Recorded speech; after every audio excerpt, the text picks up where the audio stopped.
આજે બનાવશું આપણે ખજૂર રોલ। તો આપણે બનાવવાની શરૂઆત કરશું તો આપણે પહેલા ડ્રાય ફ્રૂટ લીધા છે એ શેકી નાખશું। આમાં 2 ચમચી ઘી નાખશું।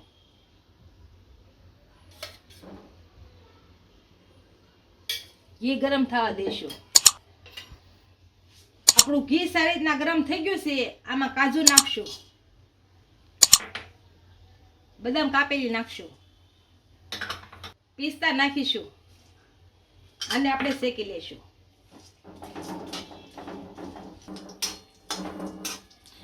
આ ત્રણેય વસ્તુને આપણે ઘીમાં સારી રીતના શેકી લેશું। પછી કિસમિસ ને ટોપરું પછી નાખશું। આ શેકાઈ જાય પછી હવે આપણે આની અંદર કિસમિસ નાખીશું અને છીણેલું ટોપરું નાખીશું અને ભેળવી નાખીશું આમાં, એટલે સરસ ઘીની સુગંધ આવવા મળે।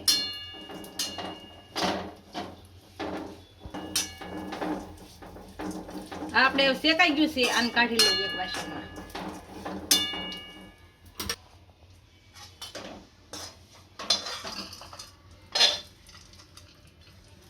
આ બધી વસ્તુ આપણે સારી રીતના શેકી લીધી છે। આમાં આપણે 2 ચમચી ઘી નાખી અને ખજૂર શેકી લેશું।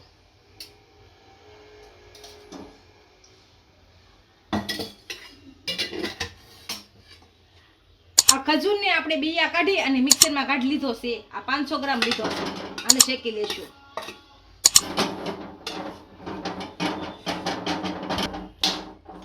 ખજૂરને મિક્સરમાં કાઢી લ્યો એટલે પોચો થઈ જાય, અને પોચો ખજૂર લ્યો તો પણ ચાલે।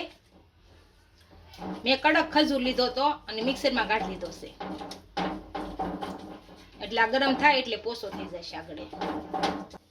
આપણો ખજૂર સારી રીતના શેકાઈ ગયો છે અને એકદમ પોચો થઈ ગયો છે। આ બધા શેકેલા ડ્રાયફ્રૂટ નાખી દેશું, આને મિક્સ કરી દેશું।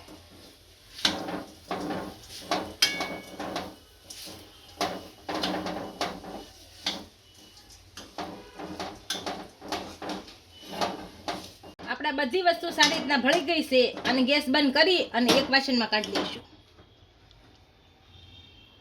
અને આમાં કાઢીને ઠરવા દઈશું થોડીક, પછી હરખો ભેળવી નાખશું।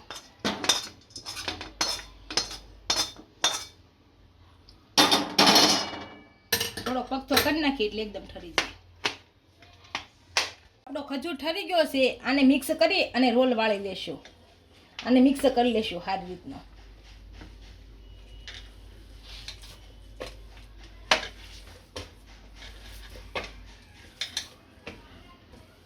અને આની ઉપર રોલ વાળશું।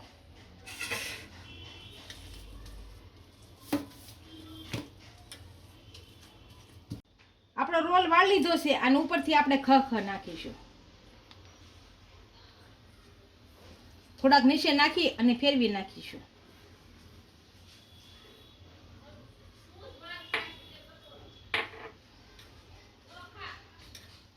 એટલે ચોંટી જાય બધે। આપણો ખજૂર રોલ તૈયાર થઈ ગયો છે, એને એક ડીશમાં સર્વ કરી લઈશું।